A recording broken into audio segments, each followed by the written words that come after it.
या मैं इस वक्त हूँ कानपुर के उस एरिया में। यहाँ से महज 500 दूरी पर पड़ता है बर्रा बाईपास, और बर्रा बाईपास से ये रोड जाता है गोविंदपुरी स्टेशन के लिए। और ये हमारे पीछे दैनिक जागरण की एक शाखा है जो कि कॉलेज, इसमें पत्रकारिता की पढ़ाई कराई जाती है। और उससे महज 100 मीटर की दूरी पर है ये गंदा नाला, जो कि आप लोगों को मैं दिखाने आया हूँ इस वीडियो में। ये इसकी सफाई क्यों नहीं होती है, सरकार इस पर ध्यान क्यों नहीं देती है। और इसके किनारे जो बसे लोग हैं, कम से कम 1000 से 2000 लोग बसे हैं, इनकी ये कैसे रहते हैं, इनकी मूल समस्याएं क्या है। और ये इस तरफ देख रहे हैं कि गंदगी किस तरह से सफाई नहीं करती है। हमारे कानपुर की नगर निगम है, जो नगर निगम की किस तरह लापरवाही रहती है कि अगर ये साफ हो जाए तो शायद ये जो कुछ लोग घर छोड़ चुके हैं किनारे किनारे, आप जैसे ही इस तरफ देखोगे, दिखाइए जरा, जैसे जैसे आप लोग नजर डालेंगे यहाँ पे, तो कुछ लोग अपना घर भी छोड़ चुके हैं। किस लिए? वो इसलिए कि इसका गंदा पानी उनके घर में जाता है, ना वहाँ पर बैठने लायक है, ना लेटने लायक है, बदबू भी आती है, गंदा पानी भी जाता है। और यहाँ का जो वाटर लेवल है वो भी खराब हो चुका है। तो हमारे पीछे देख सकते हैं कि किस तरह से पानी जाम है, पानी जाने का बिल्कुल नाम नहीं ले रहा है। तो हम आप लोगों को दिखाएंगे।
नहीं, सफाई नहीं हो रही, ना रोड बन रही, ना कुछ हो रहा। यहाँ कहाँ रोड बन रही है? यहाँ के विधायक कौन है? यहाँ के विधायक हमें नहीं मालूम कौन है, हमें नहीं मालूम। सांसद कौन है? भाई हमें नहीं मालूम। देखो, जब इन लोगों को अपना सांसद विधायक नेता नहीं पता होता है तो ये कहाँ शिकायत करते हैं जाके। यही तो आम लोगों की मूल समस्या है। यहाँ के जो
नगर निगम के जो वो रखे रहते हैं कूड़ेदान, तो उस टाइप से अगर एक दो ठो रख दिए जाए, दो चार ठो, तो आदमी इसमें कूड़ा ना फेंके। और क्या, नगर निगम के कभी अधिकारी आए हैं कूड़ा साफ करने के लिए, या अच्छे से कहीं सफाई की है कभी? वो पुल के ऊपर होती रहती है अक्सर, जो है महीने में लेकिन सबसे ज्यादा तो पुली के पास में कूड़ा है।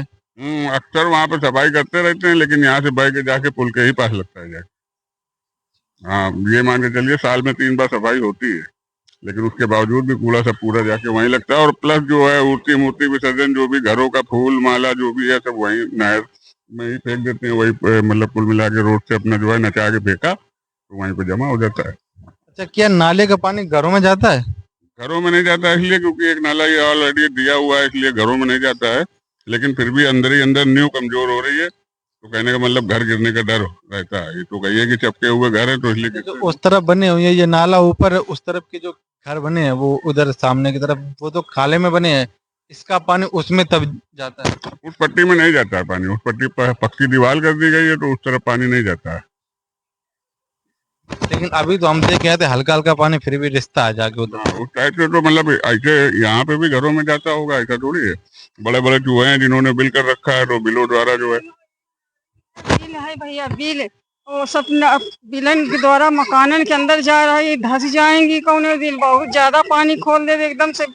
अब तो बंद है इतने पनिया, नहीं तुम आप देखते खुद। शादी ब्याह है और इतनी तेज नहरिया चली, बताओ यहाँ पे कैसे आएंगे बाराती लोग हैं? कैसे यहाँ पे आएंगे, कैसे सब लोग रहेंगे? बस जैसे हम लोग रहते हैं हम भी लोग जानते हैं। और यहाँ पे आपके घर में शादी है? हाँ, 24 तारीख की बारात है, बताइए कैसे क्या होगा? इसी रास्ते से आना जाना होगा? ये है वो वाला घर है सामने, देखिए पूरा पानी भरा है। ये तो हम कार्ड बांटने जा रहे हैं, इस वजह से है पूरा घर। बताइए। तो कैसे जब कोई रिश्तेदार आता होगा तो एक शर्मिंदगी जैसी महसूस होती हो कि हमारे घर के सामने इतना गंदा नाला है, कैसे बैठते हैं लोग? या कभी मच्छर माछी काफी सारी चीजें जो हमारे यहाँ बैठती हैं गंदे पानी में, वही वही उठ के हमारे खाने में जाती हैं, बैठती हैं, हमारे शरीर के ऊपर बैठती हैं। वही से लोग बीमार भी पड़ जाते हैं। और गंदा पानी जब कभी कभी इतनी तेज नहरिया होती है कि घर के अंदर चला जाता है। ये है, ये जब यहाँ से बीच से नहर फूट जाती है तो अंदर पानी चला जाता है। बरसात में इस हिसाब से आप लोग का ये गंदे पानी मजा के जाते हैं, वो गंदे पानी से आगे भी जाते हैं। इस समय जब से नहरिया आ रही फिर भी मजा आते हैं, और बरसात की तो बात ही छोड़ो। लेकिन सोचने वाली बात है कि क्या कोई मंत्री यहाँ पे आकर रह सकता है, 2-3 घंटे गुजार सकता है? क्या कोई विधायक यहाँ पर आके रह सकता है आके? बेटा कोई नेता वाले को पहना के कुर्ता पैजामा और हिन निकारन चाहिए तो एक दिन के अलावा सालों साल नहीं आएगा। इन हम लोग नरक में मर रहे हैं, गिर गिर पड़ रहे हैं परियां हमारी। उस दिन हमारी इन पे क्या बार गिरे हैं और कोई ख्वाहिश नहीं। वोट मांगने के लिए तो कहा था भाई, गरीबों से आदमी आशीर्वाद ले, पैसा वाला नहीं आशीर्वाद देने आता है। हम लोग थक गए। नरिया वाला सर वो पट्टी में लाला किनारे किनारे जरा से मट्टी निकाले, पूरी नहर नहीं खोदी है मट्टी से, और घरों में पानी भर जाता है। हम लोग जिस तरीके से जी रहे हैं इन पे भाई के नाम पर जुमलेबाजी होती है, वो तो साफ दिखाई। बिल्कुल नहीं खुदाई भाई, ना तो नहर में खुदाई भाई, बस वही पट्टी में है वो छोटी वाली लाओ और ऐसे कर कर के किनारे से डाल देने इस मट्टी। वो देख रहे हो, देखो बेटा वो देखो, दिखाई दे रहा है कि देखो जितनी मट्टी बाहर पड़ी उतनी मट्टी अभी भी इससे अंदर पड़ी हुई है, अभी ठीक से सफाई नहीं हुई है। जबकि बेचारे वो आए थे सुरेश मथानिया, तो हमने कहा भैया एक बार तुम ये रोड जो है बनवा, तो कहें कि जब नहर खुदाई हो तो कहना लोगों से कह ना कि नहर खुदाई हो तो हमें बुलाना, हम खुदाई करवाई खड़े हुई के, और फिर भी कोई नहीं। और सबसे गलती पतरावल की है। पतरावल कौन है? पतरावल जो नहर विभाग वाला होता है, तू खुदा रहा, तू खुद घूस ले रहा, जो उतना पूरी नहर में खोदता नहीं और किनारे किनारे की हम दिखा देंगे कि तो पैसा है मैं कितना। ये यहाँ के जो विधायक हैं सुरेश मैथानी जी, अगर उनके पास ये वीडियो पहुंच जाती तो जरा सोचिए कि ये दादी जी कह रहे हैं कि उन्होंने तो ये आश्वासन दिया था कि हाँ ये नहर को अच्छी तरीके से खुदनी चाहिए, लेकिन जो उनके अधिकारी हैं, इस नहर विभाग के जो अधिकारी हैं, उनके ऊपर कार्रवाई होनी चाहिए, क्योंकि उन्होंने ये काम ढिलाई से किया है, उन्होंने ये काम जुमलेबाजी से किया है। ठीक से अगर सफाई होती तो शायद ये आज ऐसी दिक्कत ना होती। अरे बेटा हमारे हिन पे दुई दांत, ये दुई दांत देखो, ये दुई दांत टूट गए मेरे, किसको दिखाओ? हंसने वाली बात नहीं इसमें। हाँ तुम वोट न मांग ले, 14 बार हम लोग आशीर्वाद देते कि चलो हमारा जो है वोट, हम कोई गिरवी थोड़ा देंगे, हम तो तुम्हें आशीर्वाद देंगे। और कभी कानम कोई रोड नहीं साफ होता।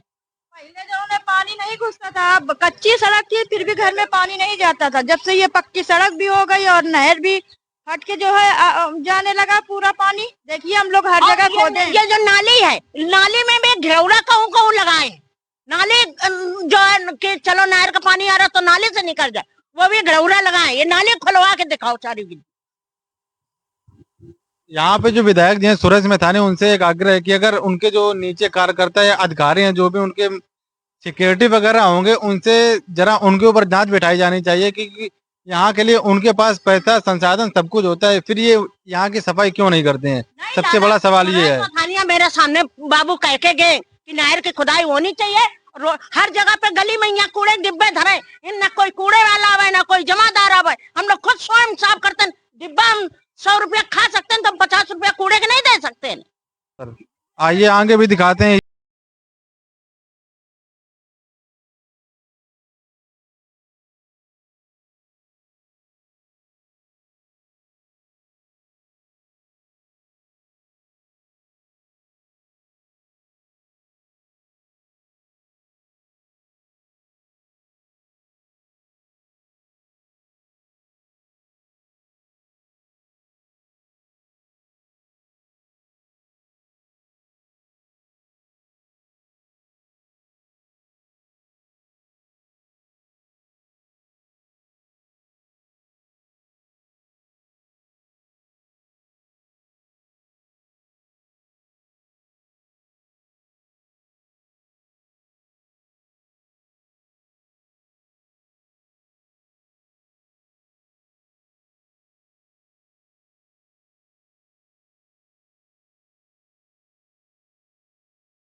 जेन्युइन समस्या तभी तो बार बार जाती हैं। आखिर आप लोग किस लिए बैठे हो? कोई फ्री के पैसे, फ्री की सैलरी उठाने के लिए नहीं बैठे हो। हालांकि जनता का ये पैसा जाता है टैक्स से, तभी आप लोगों को सैलरी आती है। उनकी समस्याओं का हल कीजिए आप लोग, ऐसे फ्री की सैलरी।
तोड़ी जाती है, फिर सड़क तोड़ी इसलिए जाती है क्योंकि वहां पर पानी की पाइपलाइन डाली जाती है। उस सड़क का ट्रीटमेंट होता है। इसके बाद में जब सड़क बन जाती है तो एक बार पानी की लाइन डाली जाती है, फिर एक बार नेटवर्क की लाइन डाली जाती है। कम से कम 4 बार सड़क खोली जाती है। एक बाद में सड़क बन ही नहीं पाती कोई काम।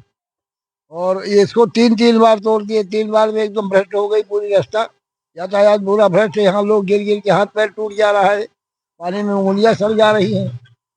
वही तो है कि एक बार में कोई काम होता नहीं है पूरा। ये एक सिस्टम बना दिया है सरकार के द्वारा या ठेकेदारों के द्वारा। पहले तो सड़क बनाई जाएगी, उसके लिए 6 बार उनको पैसा पास होगा। ये चक्र चलता रहता है, पैसा का लेन देन ये, ताकि हर बार पैसा इन लोगों के जेब में जाए और ऐसे काम में लापरवाही हो, ठीक से नाला भी नहीं साफ होता, ये जिम्मेदारी है लोगों की। अब ये अगर जैसे उधर दीवार 4 फीट उठी हुई है, वैसे अगर इधर दीवार उठ जाए तो पानी इधर आएगा ही नहीं। लेकिन ये दीवार कभी उठाए नहीं, यहाँ ठीक से मिट्टी नहीं डाले। दूसरी बात, ये रास्ता बिल्कुल ध्वस्त, करीब 500 मीटर तक रास्ता बिल्कुल बेकार है। वो तो हम देख के आए कि अगर कोई यहाँ पे मतलब इतनी रास्ता खराब है, अगर थोड़ा सा भी चूक जाए तो गिर पड़े मोटरसाइकिल, उसके हाथ पैर टूट जाए। गिर जाते भैया, तमाम गिरा पड़ा करते, कितने हाथ पैर टूट गया है पानी में गिर गिर के ना। लेकिन समझिए आप लोग कि ये बस्ती यहाँ से करीब कितनी दूर होगा नाला दादा, इसी के साथ बस्ती से सटे हुए? ये बस्ती सटी हुई करीब झांसी पुल तक है, करीब 4 किलोमीटर। 4 किलोमीटर पे ऐसे लोग रहते हैं इसके किनारे? उधर तो रास्ता ठीक है, रहते तो हैं 4 किलोमीटर दूर तक, लेकिन भाई उधर रास्ता ठीक आता है तो यही 500 मीटर में ज्यादा गड़बड़ है। हाँ, 500-700 मीटर में ये ध्वस्त हो गई लाइट। उधर तो यातायात सही है। लेकिन जरा सोचिए कि 1000-2000 लोग हैं और वो इस गंदे पानी के बगल में रहते हैं। जरा आप सोच कर देखिएगा कि क्या आप ऐसी जगह में सरवाइव कर पाएंगे? 1 दिन 2 दिन के लिए सरवाइव तो हो सकता है बहुत मुश्किल में, लेकिन क्या कभी आप जीवन व्यापन कर पाएंगे? आप इस तरह की बदबूदार पानी, जस्ट घर आपका यहीं पे बैठना उठना खाना पीना, इमेजिन करके देखिए जरा आप लोग कि कैसे ये लोग रहते हैं। उसके बावजूद भी, इतना होने के बावजूद भी ठीक से सफाई नहीं होती है। इस पे तो हर हफ्ते में इसके ऊपर एक दवाई छिड़काव होना चाहिए, जो कि यहाँ पर कीटाणु गंदगी ना हो, इससे जो गंदगी बैक्टीरिया आते हैं घरों में ना जा सकें। इसी के वजह से शायद कई बीमारियां फैलती हैं। यही कारण होता है कि इन लोगों के पास में जो कई कई तरह की बीमारियां फैल जाती हैं।